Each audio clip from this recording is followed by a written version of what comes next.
Hi, and thanks for stopping by. Today I'm going to show how I made my celebrate card. And the thought behind it was just celebrate. It could be birthdays, anniversaries, uh, weddings. It would make a great little wedding ship there with the flowers coming off of the masts.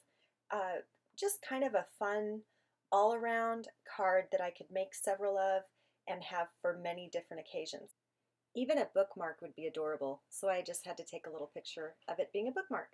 So I just used Bristol watercolor paper and antique linen distress ink and just brushed straight back and forth so that the brush marks would be going in one direction. And you can see that I'm painting it horizontally, but when I die cut it, the top of the ship, the paper was actually vertical so that the stripes were up and down on there. I die cut it out using the Tiny's Tall Ship by Marianne Designs. And this is actually a die and it's embossed at the same time. So I'll show you here how it's embossed. The masts kind of have a little bit of dimension to them.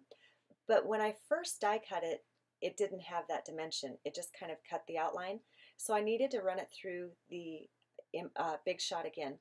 And I basically just laid down the silicone rubber and then put it back into the die, put the textures pad on top, and ran it through. Then to create the stripes impressions, I taped it down onto my scoring board and just kind of followed where I wanted those lines to be.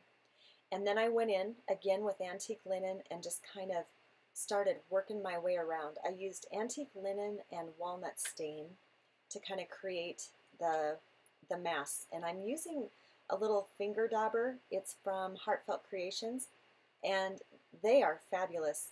It really allowed me to get in between the masts there because it's a triangular piece, and so it was really easy to make those little fine, get into those fine lines. So I did go through with some dried marigold just at the end, not enough to really even make a difference, but this is how it looked when I was done with it. The flowers and greenery were made with Nouveau. I didn't have green, so I used blue and yellow and made green. And I just took a tool and started like kind of dotting it on, dragging it on, just to kind of make it look like some hanging boughs here and there throughout the ship. And it was easy to add more on later, so I tried really hard not to overdo it. But then I just started dotting on the other colors of the Nouveau, going back in with a little bit of green if I needed it. And you can see here, I mean, very lightly just made little tiny dots. Very, very light, and that's how I did that. I did that with the colors will be listed below, but I used kind of a red and a yellow. Now here I did go in with just a little bit of the sparkle green at the very end. I didn't want it super glittery. I just wanted a little bit of sparkle there. Okay, so the paper is banana leaf paper, and honestly, I got it at an auction and I cannot find it anymore. I can't find it. So it's beautiful paper. The same look could be created with watercolors, and but in this case I was using the banana paper. And when inlaying those fronds, I used the centerpiece as a guide to where to place them. So I just took the dies, and I actually have two of these dies, so I used two. You could just do it with one, but I positioned them where I wanted it to be, and then I die cut it, and then I laid it over top of the white where I wanted it to be on the white, and then came back in with the dies once again and just laid them exactly where they would be, and then I taped them to the white. I don't know why this was such a hard process for me, but it was a very difficult process. Didn't have to be. It's really easy actually. And then I just cut off the top white portion, and I knew that that medallion with the ship would be kind of covering that center part, so I really wasn't concerned about where those two joined, so it was just kind of a rough cut in there. The fronds, notice how I did keep the center parts of those fronds. I'm going to color those as well and inlay those too, but I did double up on those, glued two together so that there would be a little bit of extra dimension, and plus that banana paper was thicker than just the white cardstock. So then I went in and I laid everything out and just started coloring it in layers. The colors I used will be listed below, but I came in with the base layer and then colored all the pieces that so that it would kind of have the same texture. You know how sometimes you do things at different times and then they look different even with the same colors. So I just wanted to do them all at the same time. So I would do the one color and then I'd go in, you know, with a little bit of walnut stain, and then I did the edges with the ground espresso, and I went in with just a little bit of the yellow at the very end, just to kind of give it just a nice little look. And I actually did wind up going in with some more ground espresso at the end just to kind of darken it a little bit more even. And so then the circle was die cut out with a Hero Arts circle die. I die cut 2 of the outside frames, again just to glue them together for added dimension like I did the fronds a second ago. But here I just started coloring in the circle for the backdrop of the ship. And I probably should have used Stormy Sky. I used a couple different colors here, but the Stormy Sky would have matched that banana leaf paper a little bit better.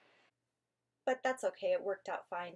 And then the sky was made using the tumbled glass, and I've been using in all the different colors here, I used 2 shades of kind of the same thing. So just to kind of add that richness of the color. And you'll see me here where I'm blending the blue with the yellow. I started just daubing it so that it wouldn't turn green, because with the distress inks, one of the great things about them is you can blend them, but I didn't want to create green. So then I just glued the background onto that base die and then glued the front onto it around there, and that kind of made my little, I call it my medallion. And once I glued it all together, that's when I went back in with that ground espresso. See, the little white edges there are now gone, and that's why they're gone, because I went back in with that ground espresso and just went around the edges. Now I'm gluing the actual fronds on now that they've had a little chance to dry, and just kind of inlaying that paper together. And the paper turned out a little bit smaller than what I had anticipated, just because I cut it too short before I die cut it. And so I used some border dies, and again, everything will be listed below. I cut out a backing for the medallion and then glued the ship on. I actually did a little slit down in that bottom left corner so that the back end of the ship would be hidden kind of back behind there. And then it was time to glue on the backing onto the card, and I did use glue here. I probably could have used hot glue too, but that's how I did it. And there was a really thin bottom of gold. I just put a little strip there just for that extra little glimmer on there. I loved that touch. And then the top frame was made with the grid collage, and it was just basically 2 of the same color of cardstock glued together. One had the grid collage cut out, and one was just a backing in the same color, just for a little tiny bit of texture up there. And then I positioned those scissors right there so that I wouldn't be messing around with hot glue, trying to wonder where I was going to put it. Next was the Celebrate, and if there was one word die that I could have, that would be it. Celebrate covers everything. Birthday, wedding, anniversary.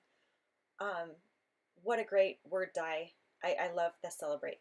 So I cut it out of the gold foil, and I did need to use my intricate die plate with it, because that gold foil, it can be, you know, tough to cut. But I loved it, and it did match that little bottom bar that I put on there. So there's the card, and I went through this all very, very fast. This could have been a really long video. But if you have any questions, please leave them in the comments below, and I'll be happy to help you however I can. I hope I covered everything, but I hope you have a lot of fun, as much fun as I had with this, and have a great day.